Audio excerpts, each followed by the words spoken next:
I've built 3 7-figure businesses while staying in incredible shape and maintaining strong relationships. Using the system that I'm going to share with you today, I grew one of my businesses from $0 to $90,000 a month in less than 6 months. My name is Mohammed Malik and I'm a go-to-market consultant, and I help founders scale from their first million to 12 million in revenue. And in this video, I'm going to show you the exact strategic cadence system that allows me to do this and how you can increase your revenue, productivity, and quality of life. 92% of people never reach their goals. That's 9 out of 10 people who don't get to accomplish what they want in business or in life. And it's because they don't have an actionable plan and they focus on goals instead of creating systems. And what that means is that most business owners spend their whole lives running around, but never getting ahead. Their bank account never goes up. It's an endless to-do list, and you end up sacrificing family life in the process. So think of this like a Russian doll. Each unit fits into one another. Everything starts at the year, then it goes into the quarter, then the month, then the week, then the day. But the most important one is the little one, the day. Because without that doll, everything is gonna rattle and it's gonna shake. That's why focusing on your yearly goals is pointless. It doesn't work long term. Your yearly goals are kind of like a block of ice, and your day is the chisel and making you chisel away at your bigger vision. So the strategic cadence system, it forces you to make your vision a reality by making you win the day. So here's the foundation of this entire system. And I learned the idea of winning the day from Andy Frisella back when he had the MFCEO project. So here's the idea. Your aim every single day is to win the day. What does that even mean? That means the big priorities or the PTNF task, I'll talk about this more later, the shit that's hard, but that grows your business, your relationships, and your health needs to get done first. This could be 30 minutes of zone 2 training. It could be focusing on ad creatives. It could be coaching your sales team, or spending 30 minutes with your partner asking them how they're doing. So what most business owners do, they spend their entire day reactive and in reactivity, and they're just putting out fires instead of focusing on the most important tasks that have the highest level of return. And you win the day by doing the most important things and letting everything else burn. I'll talk more about this later. Now, here's where the 9th wonder of the world kicks in, which is compounding. Because if you win 7 days, you win the week. Cool? If you win 4 weeks, you win the month. If you win 3 months, you win the quarter. If you win 4 quarters, you win the year. And if you win 10 years, you win the decade. And what I'm about to show you will change your life just like it has mine. You can find all the copy and paste templates and the step-by-step walkthroughs on how to use a strategic cadence system inside of your business and your personal life. All you got to do is hit the first link in the description. So let me walk you through the strategic cadence system at a high level overview. So here's the structure of how the system actually works. It consists of a yearly review and planning, a quarterly review and planning, a monthly review and planning, a weekly review and planning, and a daily PTNFs and KTBAs, which I'll talk about. So we start with the year, which leads to the quarters, which chunk down into months, which break down into weeks, and the weeks inform your days. Now there's 2 components within each strategic cadence. One is a review, and then the other is planning, okay? So the review is looking back over the previous year, your quarter,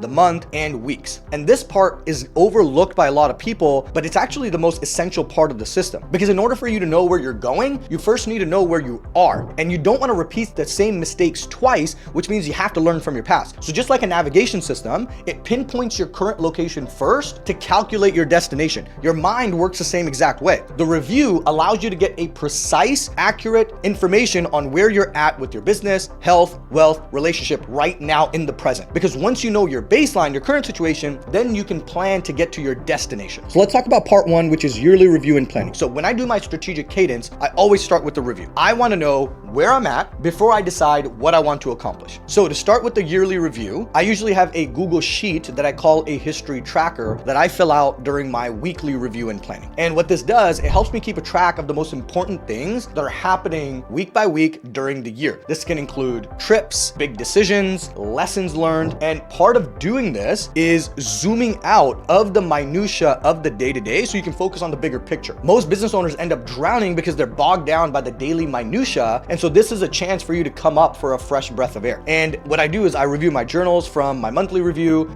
You may not have this at the beginning, so don't fret. Like as you do this more and more, you'll have more data to look back at. I'll look at my camera rolls, I'll look at my calendar, even my journals from this year, and all of this is data to help me process what the fuck actually happened this year. And how I do this is by journaling in the strategic cadence template, which you can get access to by clicking the link in the description. So while I journal, some of the big questions that I ask myself is, what the fuck actually happened? What were the wins? What were the challenges or things that I'm struggling with? What were the losses and failures? And what did I change my mind on? Right? If it makes it easier for you, you can split up your review into sections of health, wealth and business, relationships, and faith. So now moving on to the yearly planning. I keep my planning really fucking simple. I don't daydream. I don't mental masturbate. I become very practical. First, I'm gonna brain dump everything that I would like to do, get all of that shit out of my head. I've learned that I can never process anything when I'm in my head, so I get it all out, it's on paper, and I can just look at it visually. So a framework that I use to think about my years is connecting the dots. Here's a great quote by Steve Jobs. You can't connect the dots looking forward, you can only connect them looking backwards. So you have to trust that the dots will somehow connect in your future. So I imagine myself sitting on a bench when I'm 90 years old as fuck, reflecting on my life, and I try to envision all the decisions that I've made to get there. Now it's hard,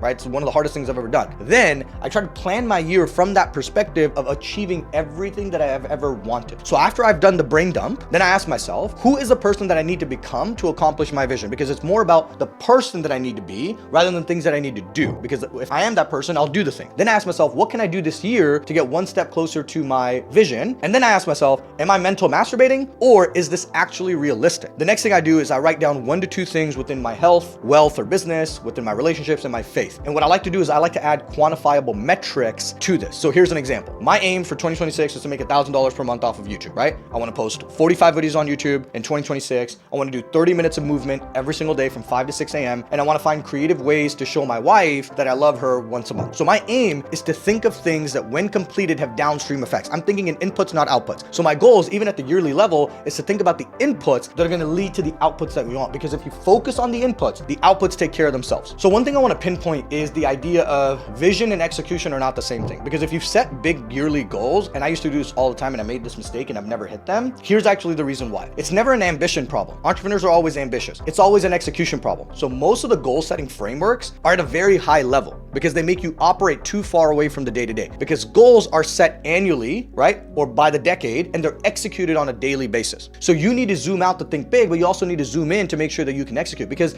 without translating your goals into daily actions, you end up with a motivational boner for the first few weeks, and then you get high, and then once that's gone, so is your motivation with it. Now, another important thing to note is having the right time horizon. So to accomplish the things that you've never done, you have to think and act like someone you've never been. So here's an idea from Derek Sivers to drive this home. Some people only focus on the future. We're gonna call these people future focused, okay? Some people only focus on the present. We're gonna call them present focused. So present focused people, they tend to pursue pleasure, novelty, instant gratification. They have an appreciation of life and people around them. So more specifically, they live for the moment. Future focused people, they tend to delay gratification. They're driven by self-discipline. They live in their heads. They love their work. They're better at helping themselves and helping others. And they're more likely to succeed in their career or business at the expense of their relationship. So being present allows you to focus on the day-to-day without getting overwhelmed by the future. Focusing on the future allows you to make decisions in the present that will help you accomplish the future. So both mindsets are necessary to be successful. And it's the skill of being able to be future focused to set a direction and then be present focused to take one step every day towards that direction. And the strategic system helps you do that. Now, to drive this home further, I want to talk about systems versus goals. And I used to say this to my clients all the time when I was a personal trainer. Motivation gets you started, consistency keeps you going. And I'm going to retract that and I'm going to change it to motivation gets you started, systems keep you going. So James Clear has an incredible quote on this. He says, you don't rise to the level of your goals, you fall to the level of your systems. And consistency can only happen when you have systems. So think of systems as kind of like guardrails that you have in place to limit your cognitive load. What this means, it helps you think less and do more, right? For dummies. We as humans are lazy as fuck. We're lazy animals. We won't. So systems are a contingency plan against our evolution. So systems are knowing if this, then this. It's like conditional logic, right? So systems is having your gym clothes ready the night before. Systems are having templates for emails that you need to send to prospects. Systems are using the strategic cadence system to know what you need to focus on the daily instead of waking up and trying to wing it. So moving on to the quarterly review and planning. So for the year, we zoom way out to put things into perspective. Now we zoom a little bit in to focus on the quarter. Now, the review and planning for the quarter is super simple. This is probably the fastest section of the system. So when you're doing the quarterly RNP, you would have already done your monthly RNP. So it just carries over. So the quarterly RNP is super quick. It's a review of what happens and what you need to focus on to course correct. And I'll talk about that in a sec. So for the quarterly review, I start by looking at what happened over the last quarter, month, month by month. And I use this to formulate a clear picture of what I have accomplished and what didn't get done and what held me back from doing that. So a couple of questions that I ask myself in the quarterly review are, what gave me energy this quarter? What drained my energy? What did I accomplish? What didn't get done and why? What did I learn? Is my daily schedule working or do I need to adjust it? What changes do I need to make going into the next quarter? And what these questions do, it helps me realize and figure out a couple of things. One, what things do I need to delegate and get off of my plate? That's what it helps me figure out. It also helps me figure out whether I need to restructure my schedule to make sure that I reach my targets. And then the third thing is, what things do I need to eliminate? Because growth happens from elimination, not addition. So now let's move over to planning. Since a lot of the heavy lifting was done in the review, the planning is super straightforward. So some of the questions that I ask myself in the quarterly are, number one, what could we do this quarter in order to get closer to this year's vision? That's kind of like my brain dump. I dump everything out. And then from there, I'm very selective with what I'm choosing, right? And then I ask myself, why am I choosing those things? Then from there, once I've chosen those things, I try to label those things by saying, this is the quarter of X, whatever at those things that I chose, because I want to simplify so I can remember. And then I ask myself, if I get these things done, would I be happy with this quarter? Will I have paid my dues? So an important point that I want to share and why the quarterly is so important is the quarterly allows you to execute on a very important life skill, which is course correction. So even though the quarterly seems excessive, it's actually a system for course correction. And here's why. The problem is most people go through their entire year and then they will course correct towards the 6th or 8th month mark, and then it's too late by that point. And so there's a great framework in aviation that helps me understand why course correction is fucking crucial. It's called the 1 in 60 rule. So the 1 in 60 rule is that every 1 degree an aircraft is off its intended course, it will be off 1 nautical mile every 60 nautical miles it travels. So let's simplify it. After 60 miles, 1 degree air equals 1 mile off course. So after 120 miles, 1 degree of air equals 2 miles off course. So after a flight from New York to LA, being 1 degree off course can result in missing a destination as much as 40 miles or more. So the world around us is hella complex and things evolve in a matter of seconds, especially with technology. But not only that, you also evolve as a human being going into different seasons of your life. Things change, your preferences, where you live, what you like to eat. With that many changes, it's impossible to predict the optimal course of action for yourself. Even if you could, it's very unlikely that that course of action remains the best course of action, right? That's why being able to assess and say, I need to course correct to get the outcome that I want is a skill that requires a lot of awareness. So moving on to the monthly review and planning. So in this step of the strategic cadence system is where you get into the details. And this is done once per month, usually the first or last week of the month. For me, when I do my monthly, I get my head out of the clouds and I start to think in a bit of reality because it allows me to zoom in and out from being stuck into the day-to-day. We have a finite amount of energy in any given day, and we have to be strategic with where our energy goes. That's why activity doesn't always equal progress. Let me explain. There's a great quote by Keith Cunningham that talks about confusing activity with productivity. So it goes, confusing activity with productivity is a major saboteur of business success. Just because you're sweating doesn't mean you're working. Right? Most business owners equate movement and activity to success. Just because you're running 1,000,000 miles an hour doesn't mean you're getting ahead. Being busy all the time is not a good thing. It's actually a sign that you lack priorities. And just like when it comes to marketing, if you're everything to everyone, you're nothing to no one. In designing a good offer, we need to focus on a person, a problem, a way, and a time. Same thing when it comes to growing a business or improving your relationships or your health. You physically cannot do everything. It defies the laws of physics. It is the first law of thermodynamics, which is conservation of energy. Energy is neither created nor destroyed, only transformed from one form to another. And this applies to our bandwidth, it applies to our attention, and it applies to our energy. You have a limited amount of energy in a day. I can spend that energy putting out fires, or I can put that energy into things that help me push my business and my life forward. Will there be times that you need to tend to fires? Yes, it's part of owning a business. However, most of us are inundated with putting out fires every single day that we never even get to push anything forward, right? We're just on a never-ending hamster wheel, never making any progress, because a big part of this is letting go, picking and choosing which fires do you want to let burn and which ones to extinguish. I remember in my last business, my partner and I scaled a certification company to $150,000 a month in 90 days. There were so many fucking fires to put out. Our rule of thumb was we will only handle the fires that are going to burn the house down. The rest of it, we're going to extinguish another day. So the monthly R&P allows me to figure out everything I could do, every fire that I could put out, everything that I could accomplish, but then I have to be selective and do the things that will have the most impact in my life and in my business. So when I do my monthly review, I start by reviewing and looking at my history calendar to see what actually happened. I'm gonna look through my calendar to see who I met with, to get an idea of what happened that week. I will then go week by week and just journal about what the fuck actually happened. And as I'm doing this, I'm trying to ask myself a couple of things. 1,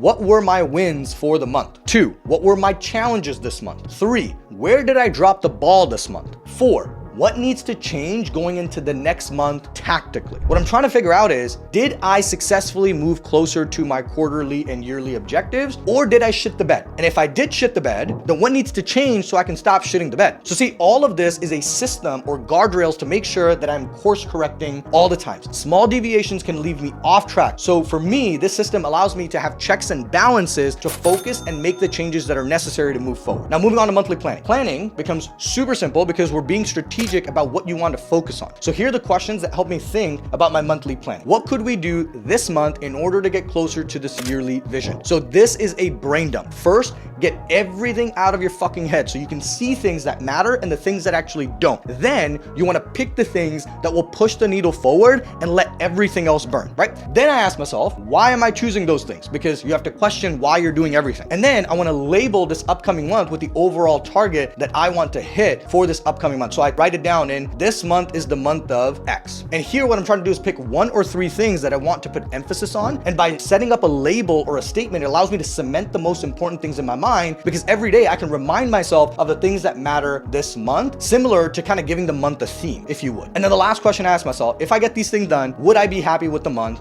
Have I paid my dues for the month? Remember, the goal is to be selective. You'll get better outcomes in life if you're selective with the projects that you work on and the people that you spend time with. So here's something that'll actually drive this home. When you lack the skill of prioritizing, everything else feels important. Every fire feels like it needs to be put out. Mediocrity is a result of saying yes to the things we should have said no to. Growth comes from elimination rather than addition. Because the real growth that I've had in my life was when I cut everything out and everyone out for a short period of time. I got down to baseline and I shed everything that was weighing me down. Then I added things with intention and caution, and this allowed me to take more action because I wasn't burdened by the things that I had to say yes to. There's a great quote that drives this home. Refuse almost everything. Do almost nothing. But the things you do them all the way. So moving on to the weekly review and planning. So this section of the strategic cadence is where you'll spend most of your time. And this part is going to be done 52 times because there's 52 weeks in a year. So when I start my weekly review, I start by tracking day by day what happened in my history tracker. And the tracker has a small space, so you can't write everything down. So what I do is I try to summarize what happened that day in a few words. And this will allow you to have data for your monthly and your quarterly, and then eventually your yearly. The next thing I do is journal and reflect on what happened this week. So I ask myself the following questions. What gave me energy this week?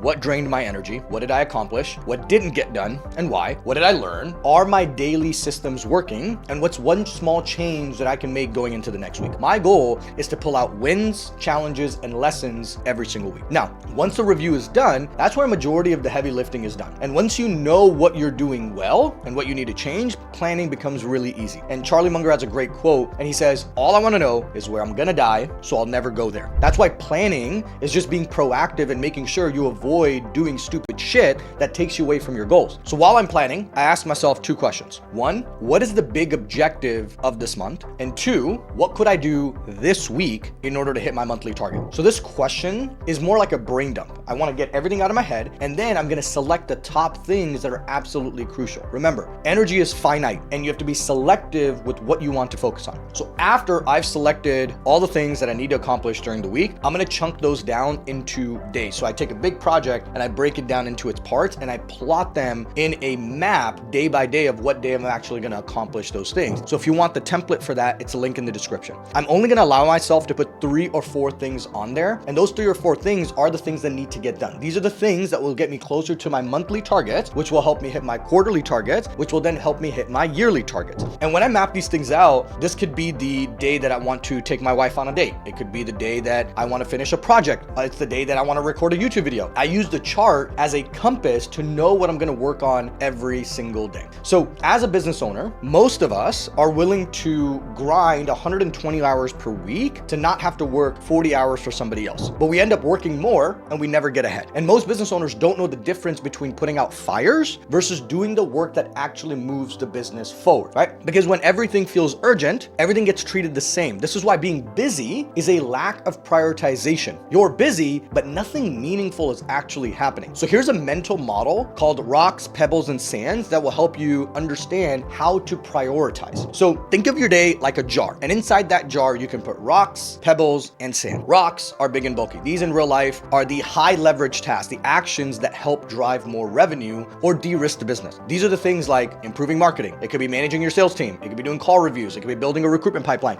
These are the things that most people avoid because they're hard and they require work. Now, pebbles are important tasks that keep the business afloat. They're necessary, but they're not immediate, right? These can be done or they can be delegated to somebody else. Sand is all the small tasks, the admin, the email, the Slack notification, the 2-minute tasks that have very low impact. So think admin as a sales rep, right? These are things that you can knock out in 5 minutes that you have in between meetings. So here's why most business owners never make progress. They fill their day with sand first, then maybe pebbles, then by the time they get to the rocks, there's no room left in the jar. This is why your calendar is full, but your bank account is low. It never increases because the work that needs to get done is not getting done. When sand goes in first, nothing else fits. So when rocks go in first, everything finds its place. If I try to fit the sand in first, then the pebbles, then the rocks, the jar's gonna overflow. But if I put the rocks in first, then the pebbles, then the sand, and it all fits nicely, right? Because it'll fit inside of that jar. This is why having a structure and a system to hold you accountable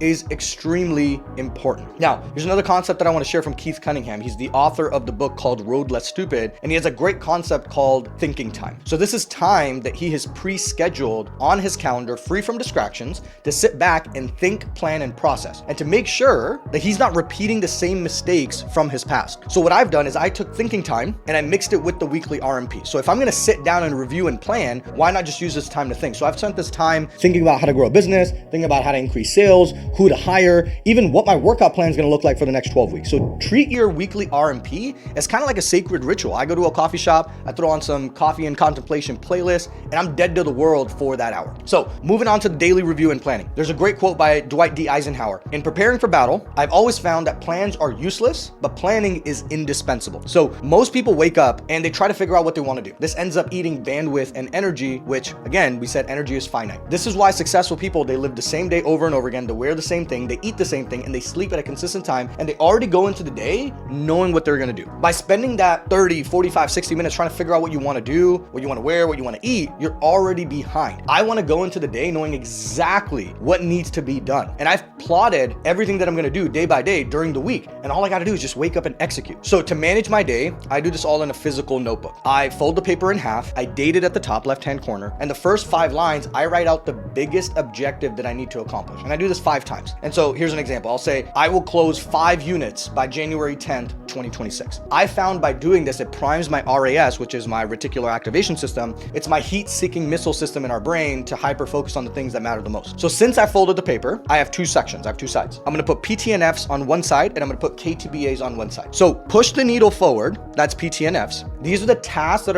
that need to get done come hell or high water, okay? These are the fucking rocks. Tasks that are either grow the business or de-risk the business. These are non-negotiables. No matter what happens, you will finish them or die. I know that's a little bit extreme, but that's how I treat it. And I will only put 3 or 4 of these during the day. The less, the better. Most folks will combine their entire freaking to-do list because they don't separate it. Because they don't separate it, they don't know what's actually important and what's not. If you keep doing what everyone else does, you're gonna keep getting the results that everyone else gets. And I like to separate the most important tasks to isolate them, right? On the other side, I put KTBAs, which is keep the boat afloat. So KTBAs are tasks that are very low level priority, but they need to get done. These can be 5 to 10 minute tasks like making a dentist appointment or cutting out software. They should not take cognitive load or thinking time. If it's going to take time to think or mental bandwidth, then it needs to be a PTNF. So fit these in between meetings. I usually block out 15 minutes to knock these out at the end of the day as my wife is preparing dinner. So if you don't walk away with anything from this video, at least I want you to walk away with 2 things, which is the concept of winning the day and small actions. So success in business and in life starts with one little action. Warren Buffett's one little action was purchasing his first stock at 11. James Clear's one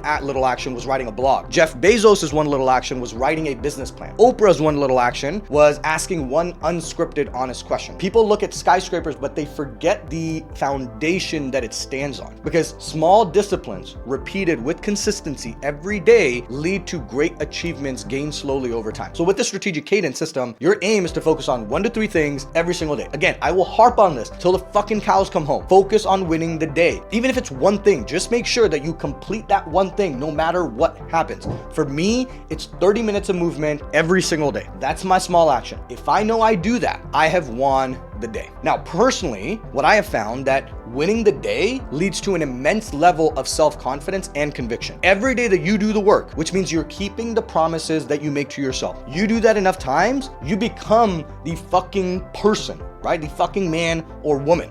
That means you're the person that has unbreakable conviction in yourself because you're a person of your word. It's a byproduct of keeping the commitments that you make to yourself. And you know it to your core because the trail of evidence that you have of winning each day. Most people lack self-confidence because they fail themselves first. You say you were gonna do something, but you didn't. And that slowly chips away at you. That's why a lot of people like Jordan Peterson or Admiral William H. McRaven talk about making your fucking bed. So you can keep running around, busy, but never getting ahead, or you implement the system and actually make progress. And what I've done is I put the complete strategic cadence template with a step-by-step walkthrough in the first link in the description. So in short, if you want to change your life, start by winning the day.